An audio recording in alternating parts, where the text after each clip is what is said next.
Саламатсыздарбы, урматтуу теле көрүүчүлөр.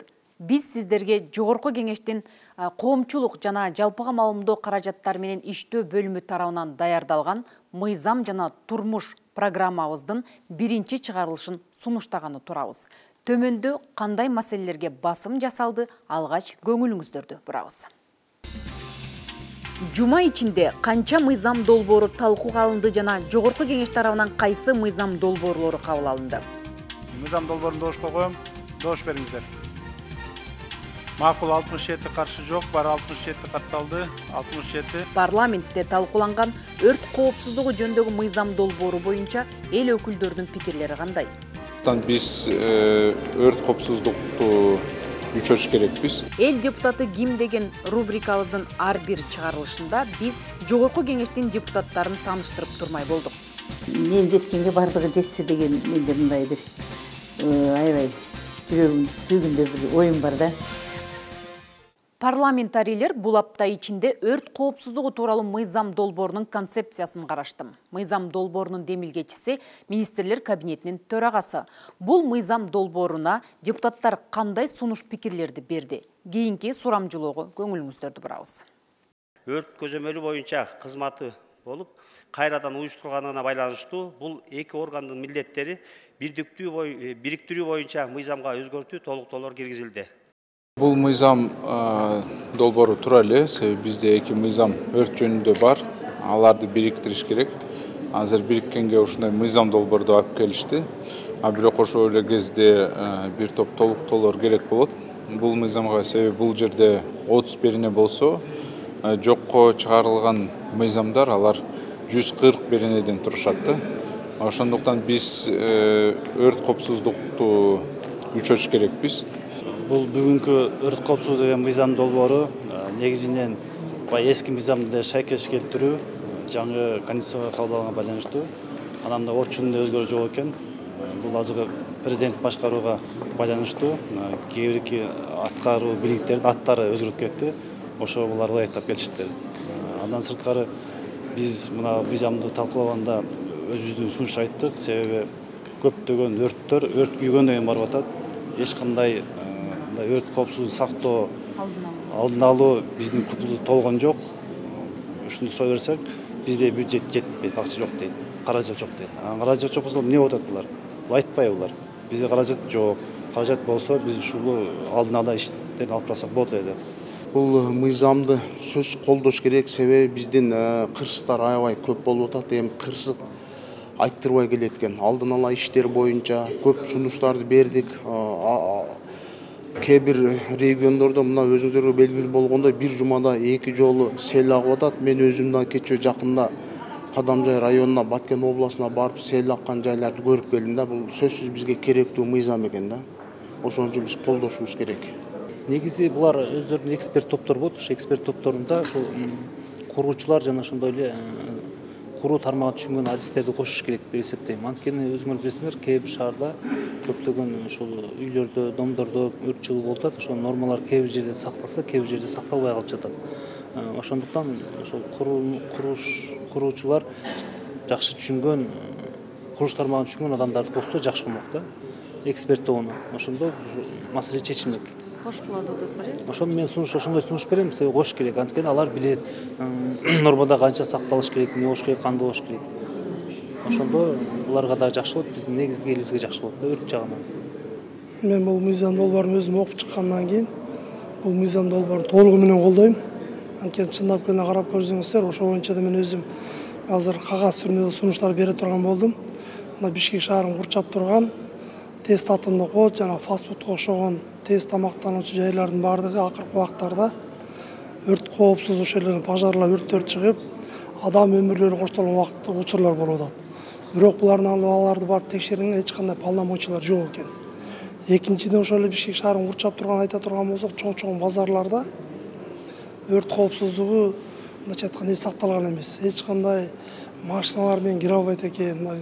Акыркы убактарда Ош базарында дагы өрт коопсуздугу ошо өрт чыгып, чоң бир имарат өрттөнүп, канчадан биздин жарандарыбыз материалдык мындайча айтканда ушерп болду да.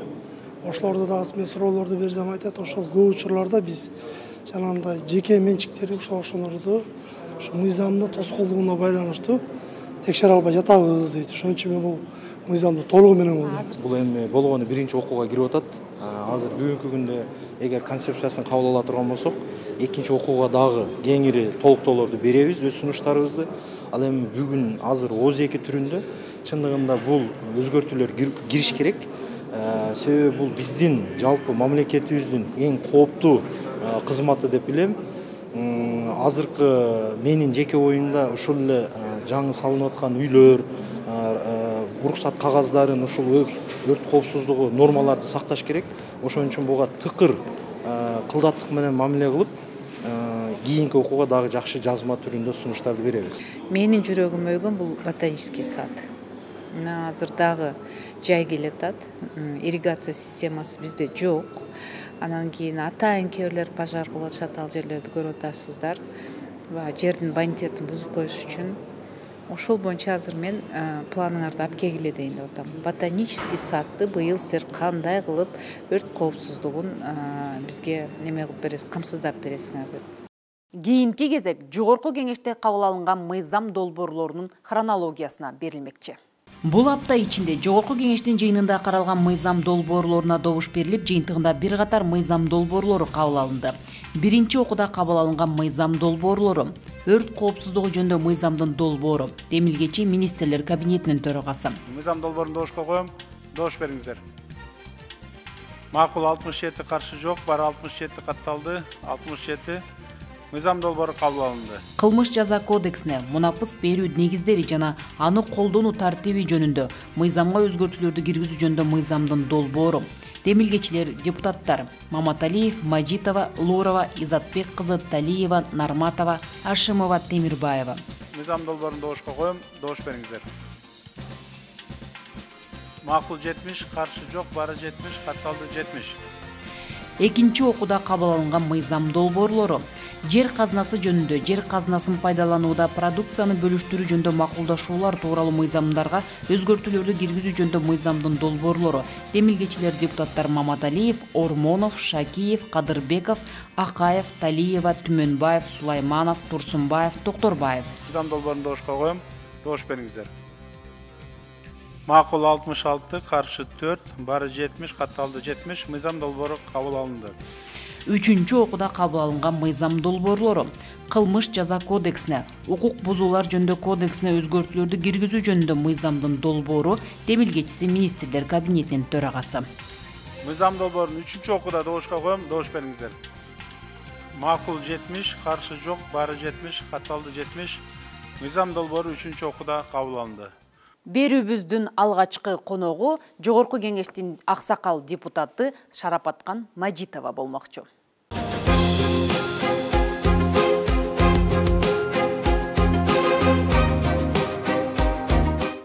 Кичинекей мен эле өтө жарыкер, айрыкча ушу болгон нерсем бар жокко тараткан ушундай мүнөзүм бар эле да.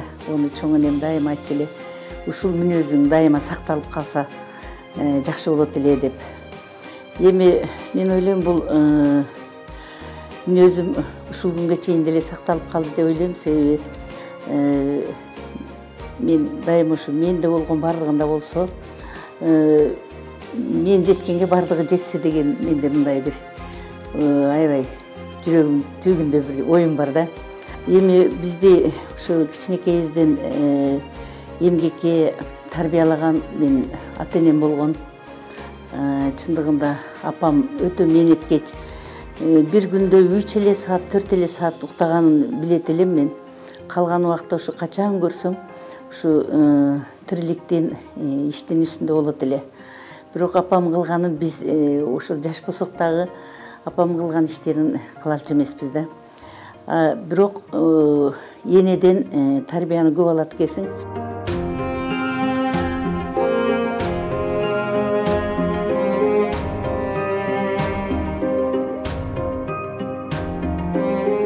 Ошол биздин эми жаш кезибизде көбүнчө Жалал Абад областынын Нокен районунун азыркы Шайдан айыл өкмөтүндө төрөлүп, ошол жерден пахта өндүрүүчү эле ошондой эле пила деп коет эле бизде пила өндүрчү элек ошол тыттан тиги пила метип апам эң алдыңкы ошол район боюнча эң алдыңкы пилачы эле. Биз башкаларга караганда аябай көп пила өндүрчү элек. Билем ошондо тоодой кылып эшиктин астына үйүп пиланы анан каптарга салып алып кетчү эле. Мына ушул жаштайыман мээнетке тарбияланганым, эмгекти өтө жакшы көргөндүгүм бул өмүр бою жашооңдо сени багыттап, сени эч жерде кор кылбай, ошол мээнетиңи өзүңүн мээнетиң менен ак бешене териң менен эмгекке багыттап турат экен да. Мен ушуну өзүмөн байкадым. Кайсы жерде болсо дагы өзүм мындай карап тура албайм. Кандай оор иш болсо дагы ошого оор иш деген жок менин эмемде, лексиконумда оор иш же болбойт же жок деген сөз жок да. Мен дайыма айтам, менин лексиконумда бул иш болбойт, бул иш тиги аткарылбайт деген лексиконумда жок деп коем.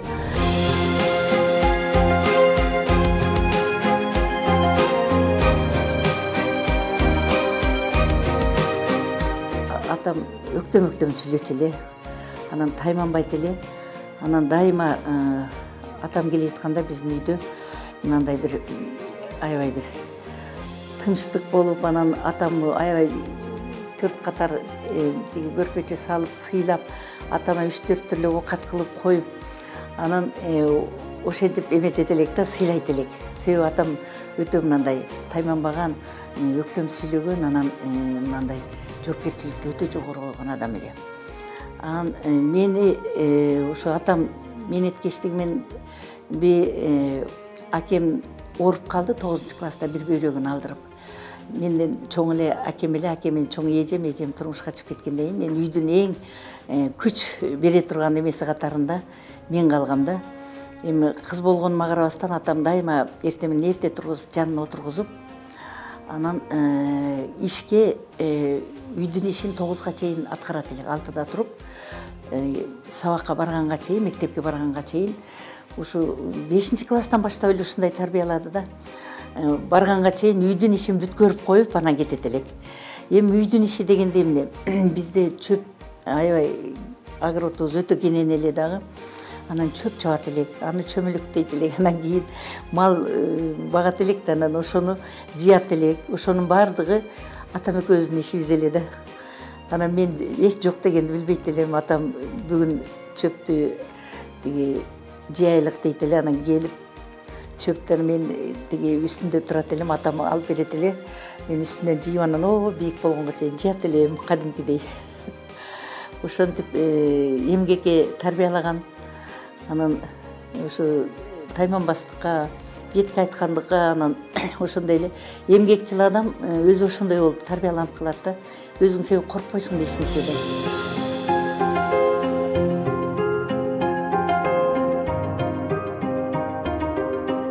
Кыргыз мамлекеттик университетинин 73-жылы келип тапшырып, тарых факультетине ал убакта эң престижный, эң мынандай партийный эме окуу жайы ошол тарых факультети эле да. Мына ошондо 1000 бала тапшырып, абитуриент ошондо 100 бала өткөнбүз.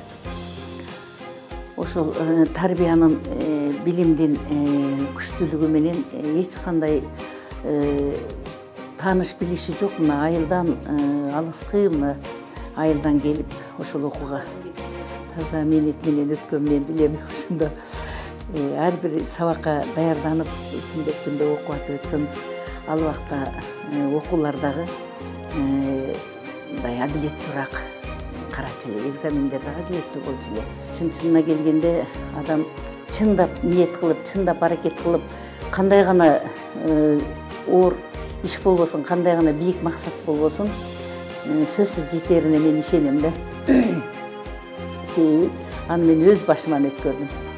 Кандай гана ашууларды, кандай гана кечүүлөрдү кечип, эми биздин заманыбыз 2 доорго туш келип, совет доору, анан кийин Андан кийинки биздики мына базар экономикасы деп өтмө доорду башыбыздан өткөрдүк. Андан кийин мына акча мамилелери өнүккөн доорго туш келдик. Бул эки доор бири-бирине такыр карама-каршы эле да. Бизди такыр башка тарбия берген бизге.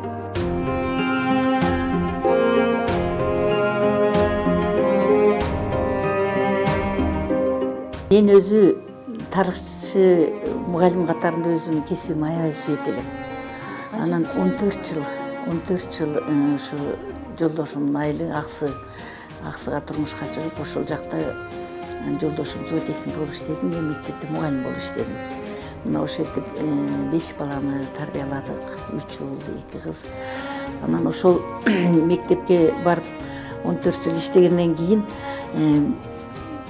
кайра куруу башталып, бизде Советтер Союзу тарап кайра куруу башталганда бизде 6 ай 7 айлап айлык бербей калды.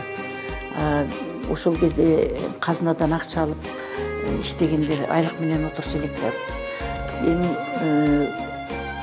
кыйынчылыктын айынан мен анда-санда ошол кезде тарыхчы катарында түшүндүм. Биз андан ары кайра союзга барбайбыз. Мурдакыдай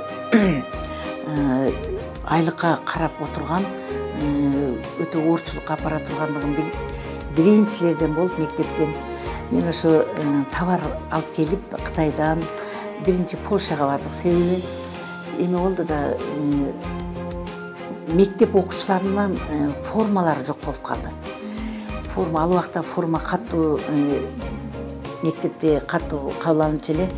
Форма жок болуп, ошо форма окуучуларга форма алып келейин деп, анан кийин Венгрияга, Польшага барып ошол жактан окуучуларга форма алып келгенбиз. Биринчи жолу баштап. Шаардын эң чок ортосуна 2 үй салгам. Национальный улуттук эмеде үстүнө 4 боз үйдү коюп, Асман Ордо деп үстүнө ресторанды чыгарып, экинчисин дагы ошондой кылып эле сары таш менен кооздоп үй салынды. Ал Серия деп аталат, берки Корона деп аталат, центрде турат. Анан азырда 3-чү үйдү баштадык. Ал 16 этаж болот. Ал дагы Дубайдагыдай айнектелген, мындай башкача, мындай эмеде эмеси башка, дизайн башка үй болот да. Эми жанагы Ош шаарыдагы барган сайын эметип атпайбы, мен оштон баштадым да. Эми азыркы күнү командам иштеп атат, бригада иштеп атат, строй компания иштеп атат. Мен баардыгын өткөрүп бердим. Мен балдарыма айттым, ошо 3 уулум отургузуп алып, мен силерге дап-даяр бизнес кылып бердим. Мен нөлдөн баштаган элем. Нөлдөн баштап ушул даражага жеткирип, мына экөөңөргө 2 фирма, 2 эми мындан аркысын өзүңөр алып кеткиле. Мен балдар үчүн, мына силер үчүн иштедим, эми эл үчүн дагы иштейин деп жыйнаштырып, ушу элдин кызматына келдим. Кыргыз Республикасынын Жогорку Кеңешинин 7-чи чакырылышынын 1-чи сессиясын ачык деп жарыялоого уруксат этиңиздер. Парламенттин эми 7-чи чакырылышта аял киши ачып мен эми энемин да. Эненин жүрөгү таза болот, ниети ак. Эч качан мындай мен ошо бата берип, балдарга бата берип атканда дагы өзүбүздүн депутаттарга ушул сөзүмдү айттым. Мен бекеринен келип калганым жок. 7-чи чакырылышка может Кудайым бир эме берип атат силерге. Энеңерди, эжеңерди аштырып атат, бата бердирип атат. Сессиянын башында аял кишинин туруп калганы деле, аял киши өзү эч качан балдарына, заманга, эмеге жүрөгүнөн жакшылык каалайт. Чын ниети менен меримин төгөт. Анан эч бир адамга жамандык каалабайт аял киши. Себеби анын баласы өзү өстүргөн балдарсыңар. Ошон үчүн чын жүрөгүмөн силерге бата берем мен деп ошо 1-2 жолу ушундай чогулушта айткандан кийин дагы баардыгы сөзүм угуп, эже деп эметип сыйлашып калды. Эми кайсы жерде болсо деле жакшы сөз, жакшы мамиле жеңет да. Мына бизде 7-чи чакырылыштын балдарын мен аябай сыйлайм, урматтайм. Булар дагы ар бир округтан, ар бир эмеден өздөрүнүн элге жаккан үчүн, эл ошо колдоп, элге кызмат кылам деп жакшы ой максаттар менен келишти. Жөнөкөй балдар эмес, бардын аркасында эң чоң электораты турат, элге убадаларды берип келди. Ошондой болуп келгенден кийин элдин убадасы бир тең өзүнүн койгон максаты. Мына ушул экөө бириккенде сөзсүз ийгилик болот да. Ошон үчүн 7 чакырыштын балдарын мен ойлойм, азыр эми жаңылык кылып көпчүлүгү жаңы болуп эметишет, бирок мурдагы депутаттар жакшы койгон традицияларын улантат, жакшы жактарын. Анан жогорку кеңештин аброюна өтө жакшы ийгиликтерди алып келет деп ойлойм, аброюн көтөрөт. Себеби мен ишенем. Мен өзү эле мындай оптимистмин, позитивдин туу чокусунда жүрөм. Ошол жаңы бийлик келгенде эле мен ойлогом, эми Кыргызстан өнүгөт. Эми акырындык менен болсо да Кыргызстан жакшы өнүгүү жолуна түшөт деген менде өтө бекем ишеним бар. Ошону эч жерде тайманбай айтам, Кыргызстан эч ойлобогула өнүкпөйт деп, өнүгөт Кыргызстан. Кыргызстан 30 жылда топтолуп калган проблемаларды 1 жылда, 2 жылда чече коюш кыйын. Бирок акырындык менен мынакей өнүгүү жолуна түшүп атат. Мына Кумтөрдү алганыбыз эле мамлекеттин, элдин эмесине канча жеңиш болду. Аябай сүйүндүк эле. Ошондой эле мына азыр бүгүнкү күнү мугалимдердин айлыгы көтөрүлүп атат. Башка соцработниктердин, ошондой эле пенсионерлердин мына жөлөк пулдар жетишпеген үй-бүлөлөргө 2 барабар көтөрүлүп атат. Бул деле өтө чоң жетишкендик. Аз убактагы жетишкендикти деле макташыбыз керек, жеңиш деп билишибиз керек.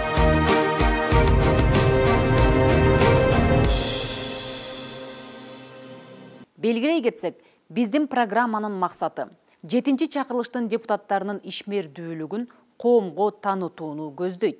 Программа жогорку кеңештин коомчулук жана жалпыга маалымдоо каражаттары менен иштөө бөлүмү тарабынан даярдалып, аны мен Жылдыз Жолдошбаева алып бардым. Эфир аркылуу көрүшкөнгө чейин саламатта калыңыздар.